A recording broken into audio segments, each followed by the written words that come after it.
Hey everyone, I'm going to show you how to maximize your workspace. So let's say my screen is low and my screen is high. It's minimize and maximize. But what if I want to have something half screen? So I'm going to click this little gray space up here. I'm going to click it and I'm going to drag it to the left.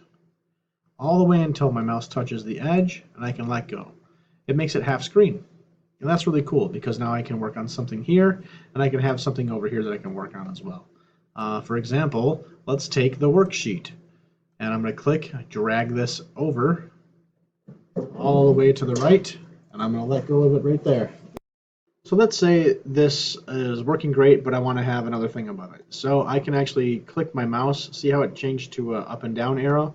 I can click and drag the edge of this, make it smaller, and let's say I wanted to have something else right here. So I can click this object, I can drag it, I can move it over to this spot, I can work on resizing it, making it smaller, and I can put it where it's going to go. Now you have to be careful when you're doing this. If you drag it a little too far to the top, so I'm clicking right here, if I drag it too far to the top, it's going to make it full screen, and you don't want that. So you would have it go back and be that smaller screen again.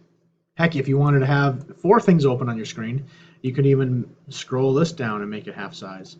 And you could take something else, like the moon, and look at the beautiful moon on your computer, and work on Tinkercad, and answer your questions. So all of those things can be done.